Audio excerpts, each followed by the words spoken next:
Selamat pagi teman-teman. Berjumpa kembali dengan pelajaran agama Katolik dan budi pekerti. Pada pertemuan yang lalu, kita sudah belajar tentang Allah adalah sumber keselamatan yang sejati. Saya harap penjelasan yang saya kirim kepadamu itu dapat kamu pahami dengan baik dan kamu ambil intinya saja. Lalu pada pertemuan sekarang kita akan masuk pada bab yang pertama bagian B, yakni beragama sebagai tanggapan atas karya keselamatan Allah. Kita masuk pada bagian yang pertama, yaitu dokumen gereja tentang agama dan kehidupan beragama. Di mana dalam hal ini kita dapat melihat yang pertama, yakni arti agama menurut KBBI, yaitu agama adalah ajaran atau sistem yang mengatur tata keimanan atau kepercayaan dan peribadatan kepada Tuhan yang Maha Kuasa serta tata kaidah yang berhubungan dengan pergaulan manusia dengan manusia dan manusia dengan lingkungannya. Pada dasarnya, setiap agama itu mengajarkan tentang kebenaran, cinta kasih, kerukunan, dan persaudaraan sejati. Persaudaraan yang dimaksud yakni persaudaraan antara kita dengan agama-agama yang ada di sekitar kita. Contoh, ada itu agama Islam, Kristen, Buddha, Konghucu, dan lain sebagainya. Dari sini kita dapat melihat bahwa dalam agama itu mengandung unsur iman, ibadah, dan juga moral. Selanjutnya kita akan melihat arti agama menurut Katekismus Gereja Katolik atau KGK. Dalam hal ini, agama diartikan sebagai satu perangkat kepercayaan dan tindakan yang diikuti oleh mereka yang berkomitmen untuk melayani dan menyembah Allah. Perintah pertama menuntut kita agar percaya pada Tuhan, menyembah dan melayani Dia sebagai tugas pertama dari kebajikan agama. Dalam KGK 2135 dituliskan demikian: Engkau harus menyembah Tuhan Allahmu, dan hanya kepada Dia sajalah engkau berbakti. Hal ini dapat kita bandingkan dalam Matius bab 4 ayat yang ke-10. Menyembah Allah, berdoa kepadanya, menyampaikan penghormatan yang wajar kepadanya, dan memenuhi janji serta ikrar yang telah dibuat kepadanya adalah tindakan-tindakan kebajikan agama yang ada di bawah ketaatan terhadap perintah pertama. Sekarang kita masuk pada bagian yang kedua, yaitu pernyataan Gereja Katolik tentang hubungan dengan agama-agama bukan Katolik. Di mana pada saat sekarang ini, pada kemajuan dan kedewasaan cara berpikir dan cara pandang suatu agama atau suatu kelompok masyarakat akan dapat dilihat dari cara mereka berpikir dan cara pandang mereka terhadap agama lain atau kelompok lain. Lalu, pada hakikatnya, dan yang berlaku secara universal atau berlaku secara umum, cara berpikir dan cara pandang yang memandang agama atau kelompok sebagai sesama penghuni dunia dan saling menghormati merupakan salah satu cara pikir dan cara pandang yang maju dan universal. Maksudnya begini, bila kamu memang sudah menjadi manusia yang dewasa secara iman, kamu mampu melihat agama orang lain itu adalah agama yang baik. Karena di setiap agama itu mengajarkan kebaikan. Nah, dalam hari ini, jika cara pandangmu itu kamu buat baik memandang agama yang lain, maka kamu sudah termasuk dewasa dan menjadi orang yang maju. Oke? Lalu, memang benar di sepanjang zaman dan cukup sering juga timbul pertikaian antara umat Kristiani dan kaum muslimin. Sering terjadi permusuhan. Oke? Nah, karena seringnya terjadi perselisihan, seringnya terjadi pertikaian, maka Gereja Katolik dalam hal ini Konsili Suci mendorong mereka semua supaya melupakan hal yang sudah-sudah dan dengan tulus hati melatih diri untuk saling memahami, saling memaafkan, saling menerima, dan sama-sama membela serta mengembangkan keadilan sosial bagi seluruh manusia atau semua orang. Nilai-nilai moral maupun perdamaian dan kebebasan. Oke, hal ini tertulis dalam Nostra Aetate artikel yang ketiga atau biasa disingkat dengan NA. Oke? Baik, mari kita lihat pernyataan Gereja Katolik tentang hubungannya dengan agama-agama bukan Kristiani. Yang pertama itu kita lihat adalah pandangan secara umum. Di mana dalam hal ini dikatakan semua bangsa merupakan satu masyarakat. Kita adalah satu. Oke? Mempunyai satu asal. Sebab Allah mengkehendaki segenap umat manusia mendiami seluruh muka bumi. Hal ini dapat dibandingkan dalam Kisah Para Rasul bab 17 ayat 26. Lalu, semua juga mempunyai satu tujuan. Semua manusia mempunyai satu tujuan terakhir, yakni tujuan manusia adalah Allah. Yang penyelenggaraannya, bukti-bukti kebaikannya, dan rencana-rencana penyelamatannya meliputi semua orang. Hal ini bisa kita bandingkan dalam Kebijaksanaan bab 8 ayat 1, lalu Kisah Para Rasul bab 14 ayat 7, dan Roma bab 2 ayat 6 sampai 17, serta 1 Timotius 2 ayat 4. Dan juga bisa dibandingkan dalam Nostra Aetate artikel yang pertama.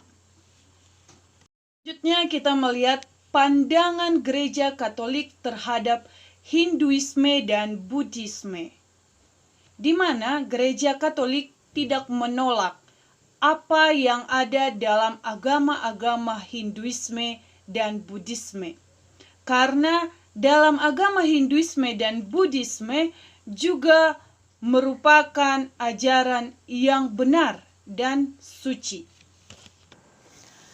Dengan sikap hormat dan tulus, gereja merenungkan cara-cara bertindak dan hidup, kaidah-kaidah serta ajaran-ajaran yang memang dalam banyak hal berbeda dari apa yang diyakini dan diajarkan sendiri. Tetapi tidak jarang toh memantulkan kebenaran, memantulkan sinar kebenaran yang menyinari semua orang.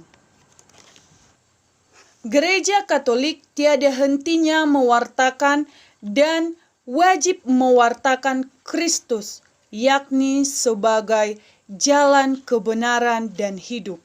Hal ini bisa dilihat dalam Yohanes bab 14 ayat 6.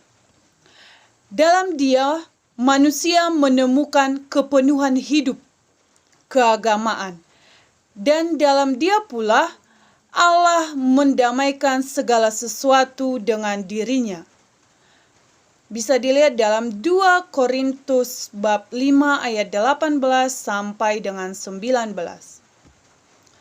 Gereja Katolik juga mendorong putranya supaya dengan bijaksana dan dengan penuh kasih melalui dialog dan kerjasama dengan para penganut dari agama lain sambil memberikan kesaksian tentang iman serta perihidup Kristiani, mengakui, memelihara, dan mengembangkan harta kekayaan rohani dan moral serta nilai-nilai sosio-budaya yang terdapat pada mereka. Jadi, kita sebagai umat Kristen juga harus mampu berdialog dengan saudara kita yang berasal dari agama lain. Harus mampu juga kita tidak hanya berdialog, kita juga dituntut untuk menunjukkan gaya hidup, perihidup Kristiani dalam hidup kita. Kalau kita memang seorang Kristen, maka tunjukkanlah dirimu benar-benar seorang Kristen dari gaya hidupmu. Jangan kamu Kristen tapi gaya hidupmu tidak seperti orang Kristen. Itu yang dimaksud dalam hal ini ya, Dek. Nah, hal ini tertulis dalam Nostra Aetate artikel yang kedua. Selanjutnya yang bagian ketiga kita lihat pandangan Gereja Katolik terhadap Islam. Gereja juga menghormati umat Islam yang menyembah Allah satu-satunya yang hidup berdaulat, penuh kasih dan maha kuasa, pencipta langit dan bumi, yang telah bersabda kepada manusia. Kaum muslimin juga berusaha menyerahkan diri dengan segenap hati kepada ketetapan-ketetapan Allah, juga yang bersifat rahasia seperti dahulu Abraham. Imam Islam dengan sukarela mengacu kepadanya. Telah menyerahkan diri kepada Allah. Mereka memang tidak mengakui Yesus sebagai Allah, melainkan menghormatinya sebagai nabi. Mereka juga menghormati Maria bundanya yang tetap perawan. Pada saat-saat tertentu dengan hikmat berseru kepadanya. Selain itu, mereka mendambakan hari pengadilan, di mana mereka juga menjunjung tinggi kehidupan susila, berbakti kepada Allah, terutama dalam doa, dengan cara memberi sedekah dan berpuasa. Memang benar, di sepanjang zaman cukup sering timbul pertikaian dan permusuhan antara umat Kristiani dan kaum muslimin.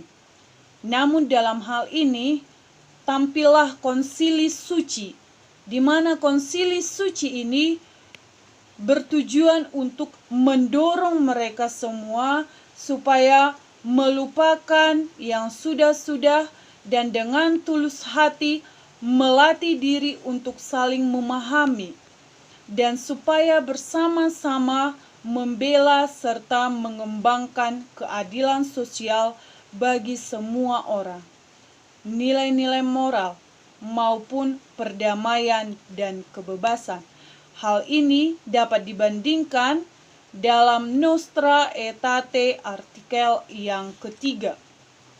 Sekarang kita masuk pada yang berikutnya, yaitu pandangan Gereja Katolik terhadap Yahudi, di mana dalam hal ini kita berangkat dari kenangan pusaka rohani antara umat Kristiani dan juga bangsa Yahudi. Dalam hal ini, konsili suci bermaksud mendukung dan menganjurkan untuk saling pengertian dan saling menghargai antara keduanya. Oke, menghargai antara keduanya, yakni saling menghargai antara Kristen dan juga kaum Yahudi atau bangsa Yahudi. Dan hal ini, saling pengertian dan juga saling menghargai ini telah terwujud terutama dalam studi kitab suci dan teologi, serta dialog persaudaraan. Hal ini dapat dilihat dalam Nostra Aetate artikel yang keempat. Baik, yang terakhir yakni persaudaraan semesta tanpa diskriminasi. Maksud dari diskriminasi adalah pembedaan atau pengkotakan. Oke? Barang siapa tidak mencintai, ia tidak akan mengenal Allah. Hal ini terdapat dalam 1 Yohanes bab 4 ayat 8. Jadi, tiadalah dasar bagi setiap teori atau setiap praktek yang mengadakan pembedaan mengenai martabat manusia serta hak-hak yang bersumber padanya dan antara manusia dan manusia, antara bangsa dan bangsa. Artinya adalah tidak ada suatu teori atau suatu praktek yang dapat mengatakan pembedaan bangsa ini dan bangsa ini tidak boleh bersama atau tidak boleh berteman, atau antara manusia yang satu dengan manusia yang lainnya tidak boleh berteman, tidak boleh bersama, tidak boleh bersatu. Tidak ada hak untuk itu. Tidak ada hak untuk mendiskriminasi suatu golongan tertentu atau suatu manusia atau bangsa tertentu. Maka dari itu, gereja mengecam sikap diskriminasi. Gereja menolak sikap diskriminasi antara orang-orang atau penganiayaan berdasarkan keturunan atau warna kulit atau kondisi hidup atau agama. Karena hal ini berlawanan dengan semangat Kristus. Oke. Ini terdapat dalam Nostra Aetate artikel yang kelima. Pernyataan gereja Katolik ini inklusif, tanpa melukai atau merugikan kepentingan agama lain.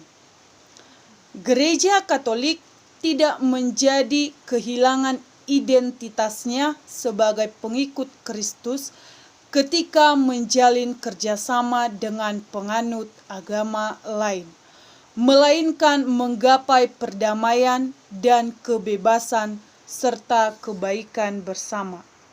Oke, saya kira kamu mengerti maksudnya ya.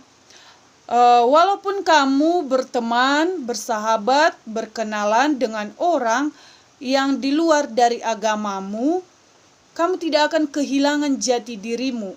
Gereja, contoh, kamu seorang Katolik, ya. Contoh saya kan seorang Katolik. Jika saya memiliki teman yang Muslim, teman yang Hindu, saya bekerja sama dengan dia, contoh dalam hal bisnis, atau saya bersahabat karib dengan mereka yang berbeda agama dari saya tidak menjadi kehilangan jati diri saya. Saya tetap menjadi seorang Katolik dan saya semakin bisa mewartakan kasih Allah melalui diri saya, menunjukkan bahwasannya di dalam agama saya juga ada kebenaran dan kebaikan. Dengan adanya hubungan dengan agama lain, itu akan membangun suatu kerjasama dan tidak akan ada pertikaian dan perselisihan. Oke, saya harap kalian mengerti akan hal ini. Sekarang kita masuk pada bagian yang ketiga atau bagian yang paling terakhir, yakni Yesus dan hukum Taurat. Baik teman-temanku, mari kita sama-sama menyimak kutipan kitab suci yang terdapat dalam Matius bab 5 ayat 17 sampai dengan 48. Inilah Injil Tuhan kita Yesus Kristus menurut Matius bab 5 ayat 17 sampai 48. Janganlah kamu menyangka bahwa aku datang untuk meniadakan hukum Taurat atau kitab para nabi. Aku datang bukan untuk meniadakannya, melainkan untuk menggenapinya.